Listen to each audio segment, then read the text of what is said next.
നമസ്കാരം. ഇന്ന് രാഹുൽ മാങ്കൂട്ടത്തിൻ്റെ മുൻകൂർ ജാമ്യ ഹർജി പരിഗണിക്കുകയാണ്. തിരുവനന്തപുരം സെഷൻസ് കോടതിയാണ് കേസ് പരിഗണിക്കുന്നത്. കഴിഞ്ഞ കുറച്ച് ദിവസമായി രാഹുൽ മാങ്കൂട്ടത്തെ പിടിക്കാൻ വേണ്ടി സകല സംവിധാനങ്ങളുമാണ് സർക്കാർ ഉപയോഗിക്കുന്നത്. പിണറായി വിജയൻ്റെ പ്രത്യേക നിർദ്ദേശപ്രകാരം പാലക്കാട്ട് ഫ്ലാറ്റിലും അതേപോലെ സത്യമംഗലത്തെ റിസോർട്ടിലും തമിഴ്നാട്ടിലെ വിവിധ ഭാഗങ്ങളിലും കർണാടകയിലും അവസാനം ബാംഗ്ലൂർ വരെ എത്തിയിരിക്കുകയാണ് പോലീസ്. പക്ഷേ രാഹുൽ മാങ്കൂട്ടത്തിൻ്റെ ഒരു രോമം പോലും ഇതുവരെ തൊടാൻ കഴിഞ്ഞിട്ടില്ല. കാരണം അദ്ദേഹം സുരക്ഷിതനായിട്ട് തിരുവനന്തപുരത്ത് ഒരു CPM നേതാവിൻ്റെ വീട്ടിൽ കഴിയുന്നു എന്നുള്ള വാർത്തയാണ് പുറത്തു വന്നിരിക്കുന്നത്. CPM നേതാവാകുമ്പോൾ അവിടേക്ക് തിരിഞ്ഞു നോക്കില്ലല്ലോ. എന്തായാലും രാഹുൽ മാങ്കൂട്ടത്തെ പറ്റിയുള്ള കഥകൾ പലതും പൊങ്ങലും തൊടിപ്പും വെച്ചുകൊണ്ട് റിപ്പോർട്ടർ ചാനൽ നിരന്തരമായി പ്രസിദ്ധീകരിച്ചുകൊണ്ടിരിക്കുകയാണ്. ഒരു ചാനലിന് ചേർന്ന പണിയല്ല. ഒരാളെ വേട്ടയാടുന്നതിനൊക്കെ ഒരു പരിധിയുണ്ട്. നമുക്കറിയാം, പല റിപ്പോർട്ടർ ചാനൽ തന്നെ ഒരാളുടെ കുറേ വിവരങ്ങൾ എൻ്റെ അടുത്ത് വന്നിട്ടുണ്ട്. ഞാനതുവരെ പുറത്തു വിട്ടില്ല. കാരണം ഇതൊക്കെ നമ്മൾ പിന്നിൽ ഇങ്ങനെ പോയിക്കൊണ്ടിരുന്നാൽ ഇത് തന്നെ ശരണമുണ്ടാകുള്ളൂ. പല ചാനലുകളിലും പല ആളുകളുടെയും കഥകളും എൻ്റെ അടുത്തുണ്ട്. പക്ഷേ ഞാനിതൊന്നും ഇതാവാറില്ല. കാരണം ഇതൊക്കെ ഒരു വാർത്തയ്ക്ക് പ്രാധാന്യമുള്ളതായി തോന്നുന്നില്ല. കാരണം ഈ ഉഭയകക്ഷി സമ്മതത്തോടെ പരസ്പരമുള്ള സമ്മതത്തോടെ നടത്തുന്ന കാര്യങ്ങൾ കഴിഞ്ഞ ശേഷം ചില പെൺകുട്ടികൾ അവരുടെ സ്നേഹം, അതായത് പുരുഷൻ്റെ സ്നേഹം വേറെ ലേഡിയിലേക്ക് പോകുന്നു എന്ന് കാണുമ്പോൾ അപ്പോൾ തന്നെ ഇത്തരത്തിലുള്ള കള്ളപ്പരാതിയായിട്ട് വരും. ഇതുപോലുള്ളൊരു പരാതിയാണ് ഇപ്പോൾ വന്നിട്ടുള്ളത് എന്ന് വേണമെങ്കിൽ കരുതാം. അല്ലെങ്കിൽ സ്വന്തം ഭർത്താവിനെ വഞ്ചിച്ച് ആയിട്ടാണ് ഈ ഭാര്യ പരാതി കൊടുത്തിരിക്കുന്നത്. ഭാര്യ ആ സമയത്ത് രാഹുൽ മാങ്കൂട്ടത്തിലുമായി ലൈംഗിക ബന്ധത്തിൽ ഏർപ്പെട്ടു എന്ന് പറയുമ്പോൾ തന്നെ അവർ നിയമപരമായി ബലാത്സംഗം നിലനിൽക്കില്ല എന്ന് സുപ്രീം കോടതിൻ്റെ വിവിധ വിധികളുള്ളപ്പോൾ എങ്ങനെയാണ് ആ പരാതി നിൽക്കുക? പിന്നെ ഗർഭചിത്രത്തെ പറ്റിയുള്ള കാര്യങ്ങളാണ് പിന്നെ വരുന്നത്. ഗർഭചിത്രം നടത്തിയതിനുള്ള സമ്മതമില്ലാതെ നടത്തിയെന്നാണ്. പക്ഷേ സമ്മതത്തോടു കൂടി എന്നുള്ള റെക്കോർഡും രാഹുൽ മാങ്കൂട്ടം കോടതിയിൽ സമർപ്പിച്ചിട്ടുണ്ട്. അതിലും വിചിത്രമായൊരു കാര്യമാണ് ഞാൻ പറയാൻ പോകുന്നത്. ഈ രാഹുൽ ഈശ്വറിനെ പോലീസ് അറസ്റ്റ് ചെയ്തു. അദ്ദേഹത്തിന് ജാമ്യം നിഷേധിച്ചു. ഞാൻ അദ്ദേഹത്തിൻ്റെ എല്ലാ വീഡിയോകളും പരിശോധിച്ചു കഴിഞ്ഞപ്പോൾ എവിടെയും അതിജീവിതയെക്കുറിച്ച് ഒരു അക്ഷരം പോലും പറഞ്ഞിട്ടില്ല. ഇതേ സൈബർ പോലീസ് തന്നെയാണ് ഈ അടുത്ത കാലത്ത് എനിക്കെതിരെ ഒരു കേസെടുത്തത്. ഞാൻ ആ കാര്യത്തെക്കുറിച്ചിട്ടാണ് ഇപ്പോൾ പറഞ്ഞത്. അതായത് ഞാൻ MA ബേബിയെക്കുറിച്ച് ഒരു സ്റ്റോറി ചെയ്തിരുന്നു. MA ബേബിയെ പറ്റി സ്റ്റോറി ചെയ്തപ്പോൾ MA ബേബി കൂടെ കൊണ്ട് നടക്കുന്ന ആളുകളെ സംരക്ഷിക്കില്ല എന്നുള്ള കാര്യം ഞാൻ പറഞ്ഞിരുന്നു. അതിൻ്റെ തെളിവായി സിന്ധു ജോയിയുടെ കാര്യമാണ് പറഞ്ഞത്. സിന്ധു ജോയിയെ കറിവേപ്പില പോലെ ഉപയോഗിച്ച ശേഷം വലിച്ചെറിഞ്ഞു എന്ന് സിന്ധു ജോയ് തന്നെ പ്രസംഗിക്കുകയുണ്ടായി. ആ സിന്ധു ജോയ് പ്രസംഗിച്ച കാര്യം കോട്ട് ചെയ്തുകൊണ്ടാണ് MA ബേബി സിന്ധു ജോയിയെ യാതൊരു തരത്തിലും സംരക്ഷിച്ചില്ല എന്ന് പറഞ്ഞു. കാരണം സിന്ധു ജോയ് SFIയിലെ അഖിലേന്ത്യാ വൈസ് പ്രസിഡന്റ് വരെ വളർന്നിട്ടുണ്ടെങ്കിൽ അത് MA ബേബിയുടെ സഹായത്തോടു കൂടി തന്നെയാണ്. ആ MA ബേബി ഉപയോഗിച്ച ശേഷം കറിവേപ്പില വരെ വലിച്ചെറിഞ്ഞു എന്ന് പറയുന്നത് ആരാണ്? നമ്മുടെ സിന്ധു ജോയാണ്. അതിന് ആസ്പദമായിട്ടുള്ള ചില കാര്യങ്ങൾ അവർക്കുണ്ടായിട്ടുണ്ട്. അവരെ ഏറ്റവും മ്ലേച്ഛമായ രൂപത്തിലാണ് പറഞ്ഞിട്ടുള്ളത്. പല CPM നേതാക്കന്മാരും പറഞ്ഞിട്ടുള്ളത്. അതിൽ ഏറ്റവും പ്രധാനപ്പെട്ടതാണ് VS അച്യുതാനന്ദൻ പറഞ്ഞിട്ടുള്ളത്. VS അച്യുതാനന്ദൻ്റെ ഒരു വീഡിയോ ഭാഗമാണ് ഞാൻ ഇപ്പോൾ പ്രസിദ്ധീകരിക്കുന്നത്. ഒന്ന് കേട്ട് നോക്കൂ. സിന്ധു ജോയിയെ ഇവർ പാർലമെൻറ്റ് തിരഞ്ഞെടുപ്പ് വിലക്കെടുത്തില്ലേ? അവളെല്ലാ പാർലമെൻറ്റ് മണ്ഡലങ്ങളിലും നടന്ന് പ്രസംഗിച്ചില്ലേ? കോൺഗ്രസിന് അവളെ നിന്നു എന്നുള്ളത് കൊണ്ട് കോൺഗ്രസിന് തോമസാ KV തോമസ് അല്ലേ നിന്ന് ജയിച്ചോട്ട് പോയത്? അവൾ ഇപ്പോൾ എവിടെയുണ്ട്? നിങ്ങളൊന്ന് അന്വേഷിക്കും. നിങ്ങൾ അന്വേഷണാത്മക പത്രപ്രവർത്തകരല്ലേ? ഇവർ ഇറക്കുന്നവർ ഒരു പ്രാവശ്യം ഇറക്കി കഴിഞ്ഞാൽ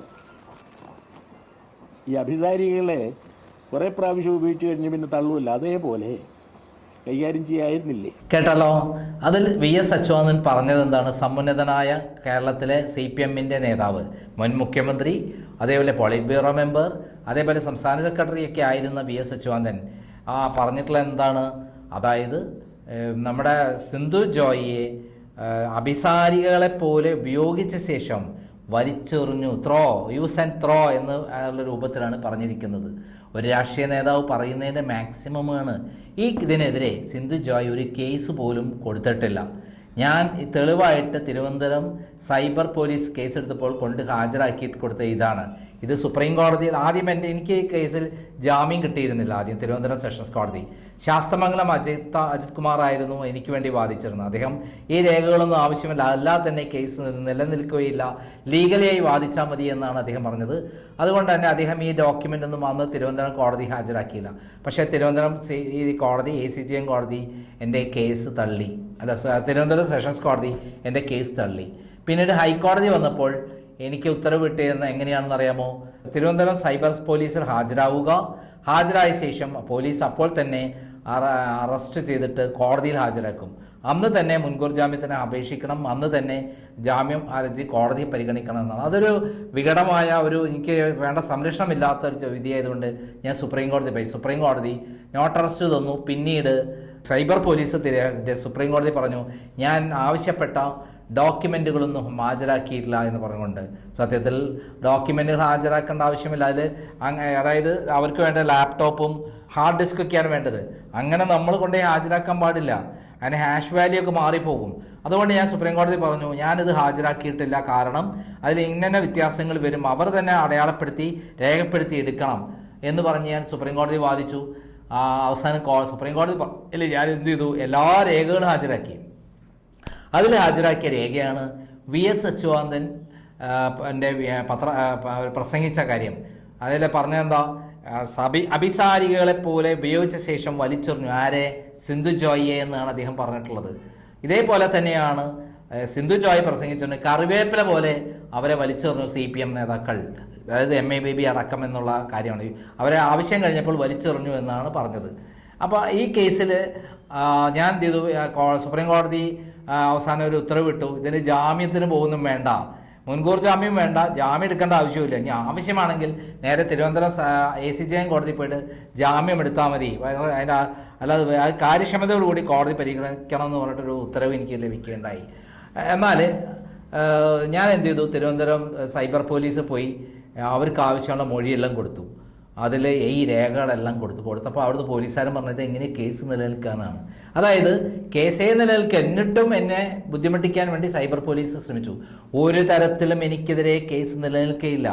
ഞാൻ സിന്ധു ജോയ്ക്ക് അനുകൂലമായിട്ട് ആണ് പറഞ്ഞത്. സിന്ധു ജോയ് തന്നെ പറഞ്ഞിട്ടുള്ള കാര്യങ്ങളും ഈ CPM നേതാക്കന്മാരുടെ പ്രസ്താവനയും ഒക്കെയുള്ള കാര്യങ്ങൾ വെച്ചിട്ടാണ് കേസ് എടുത്തത്.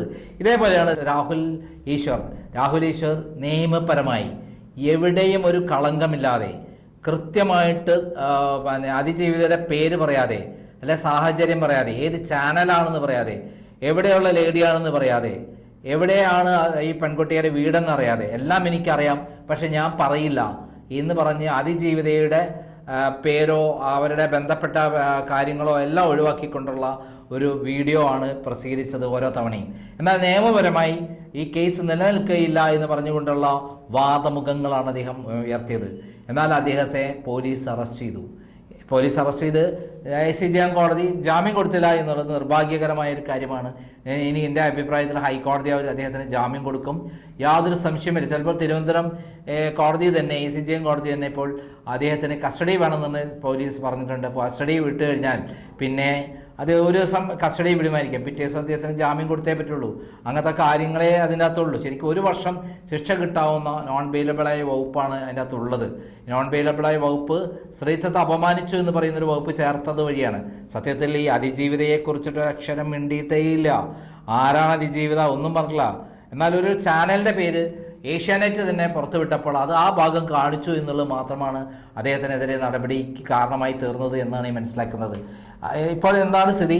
രാഹുൽ മാങ്കൂട്ടത്തെ ഇതുവരെ തൊടാൻ പറ്റിയില്ല പോലീസിന്. കാരണം മാർക്സിസ്റ്റ് പാർട്ടി നേതാവിൻ്റെ വീട്ടിലാണ് സുഖമായിട്ട് തിരുവനന്തപുരത്ത് രാഹുൽ മാങ്കൂട്ടത്തിൽ ഉള്ളത് എന്നുള്ള വിവരങ്ങളാണ് പുറത്തു വരുന്നത്. കർണാടകയിലും തമിഴ്നാട്ടിലും പാലക്കാടുമെല്ലാം അരിച്ചു പെറുക്കിയിട്ടും ഇതുവരെ രാഹുൽ മാങ്കൂട്ടത്തെ തൊടാൻ പറ്റാത്തത്, അദ്ദേഹം സുരക്ഷിതമായി അദ്ദേഹത്തിൻ്റെ മൊബൈലൊക്കെ പാലക്കാടും മറ്റുള്ള സ്ഥലങ്ങളെല്ലാം കൊണ്ടുവച്ച് അദ്ദേഹം സുഗമമായിട്ട് അദ്ദേഹം തിരുവനന്തപുരത്ത് നിൽക്കുന്നു, അഡ്വക്കറ്റുമായി സംസാരിക്കുന്നു, അഡ്വക്കറ്റിൻ്റെ ഓഫീസിൽ പോയിട്ടുണ്ട്, അതിനിടെ ആ രേഖകളെല്ലാം കൊടുത്തുകൊണ്ടിരിക്കുന്നുണ്ട്. ഇപ്പോൾ ഏകദേശം 20ഓളം രേഖകൾ കൊടുത്തു എന്നുള്ള വിവരമാണ് പുറത്തു വന്നിരിക്കുന്നത്. ഈ രേഖകൾ പ്രകാരം അദ്ദേഹം ബലാത്സംഗം ചെയ്തതിന് യാതൊരു തെളിവില്ല. കാരണം അദ്ദേഹം വിവാഹിതയായ ഒരു പെണ്ണുമായിട്ട് അവർക്കൊരു അദ്ദേഹത്തിന് ഒരു കുഞ്ഞ് വേണമെന്നുള്ള അതായത് അദ്ദേഹത്തിന് കല്യാണം കഴിക്കാൻ റെഡിയാണ്, എനിക്ക് എന്നിട്ട് ഒരു കുഞ്ഞ് വേണമെന്നുള്ള ഇതോടുകൂടി പറയുന്നതിൽ പെണ്ണ് അതറിഞ്ഞിട്ടാണ് ആ അതിജീവിത രാഹുൽ മാങ്കൂട്ടത്തിൻ്റെ കൂടെ സെക്ഷൽ ബന്ധത്തിൽ ഏർപ്പെട്ടിരിക്കുന്നത്. മാത്രമല്ല ഗർഭചിത്രം നടത്തുന്നതുമായി ബന്ധപ്പെട്ട കാര്യത്തിൽ പോലും ആരുടേതാണ് ഈ ഗർഭം, ഭർത്താവിൻ്റെയാണോ അതല്ല രാഹുൽ മാങ്കൂട്ടത്തിൻ്റെയാണോ എന്നുള്ള കാര്യമാണ് എന്ന് കോടതിയിൽ ഉയർത്താൻ പോകുന്നത്. അതിലുപരിയായിട്ട് പരാതി ഒരു പോലീസ് സ്റ്റേഷനിൽ ഇതുവരെ കൊടുത്തില്ല.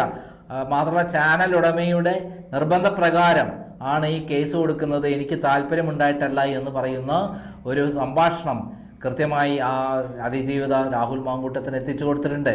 അതിജീവിതയും രാഹുൽ മാങ്കൂട്ടം തമ്മിൽ യാതൊരു തർക്കവുമില്ല എന്ന് തെളിയിക്കുന്ന രേഖയുമാണ് ഇപ്പോൾ വന്നിട്ടുള്ളത്. എന്തായാലും അഭിസാരിയെ പോലെ വലിച്ചെറിഞ്ഞു എന്ന് പറയുന്ന സിന്ധു ജോയിയുടെ ഈ സംഭാഷണത്തിൽ നിന്ന് തലക്കെട്ട് കൊടുക്കുന്നത് രാഹുൽ മാങ്കൂട്ടത്തിൻ്റെ കേസിൽ വമ്പൻ ടെസ്റ്റ് ഉണ്ടാകും. തെളിവുകൾ കോടതിയിൽ എത്തുമ്പോൾ വമ്പൻ ടെസ്റ്റായിട്ടുണ്ടാവുക. കാരണം അത്രയും ശക്തമായ തെളിവുകളാണിത്. ബലാത്സംഗം നടന്നില്ല, ഗർഭചിത്രം നടത്തിയിട്ടുള്ളത് അദ്ദേഹത്തിൻ്റെ അറിവോടുകൂടിയല്ല, സ്വമേധയാണ്. ഗർഭം ആരുടേതാണ്, കുട്ടി രാഹുലിൻ്റെ ആണോ അതിൽ സ്വന്തം ഭർത്താവിൻ്റെ ആണോ എന്നുള്ളത് കണ്ടെത്തിയിട്ടില്ല. പിന്നെ ആരുടേതാന്നുള്ള രൂപത്തിലാണ് കേസ് ഉണ്ടാവുക. അങ്ങനെ എല്ലാം കൂടെ ഒരു സങ്കീർണമായ ഒരു കേസായി മാറി. അതുകൊണ്ട് തന്നെ രാഹുൽ മാങ്കൂട്ടത്തിന് ജാമ്യം കൊടുക്കേണ്ടത് വളരെ അത്യാവശ്യമായ കാര്യമായി വന്നിരിക്കുകയാണ്. ഇതിനിടയിൽ ഒരു പരാതി വന്നിട്ടുണ്ട്. ആ പരാതിക്കും ഒരു തലയും വാലും ഇല്ല എന്നുള്ള രൂപത്തിലേക്കാണ് കാര്യം പോകുന്നത്. നമുക്ക് അതിലേക്ക് പിന്നീട് വരാം. എന്തായാലും രാഹുൽ മാങ്കൂട്ടത്തിനെ പാർട്ടി പുറത്താക്കാൻ തീരുമാനിക്കുകയാണ്. നേരത്തെ തന്നെ പാർട്ടി തീരുമാനിച്ചിട്ടുള്ളതാണ്, സസ്പെൻഡ് ചെയ്തിട്ടുള്ളതാണ് പാർട്ടിയിൽ നിന്ന്.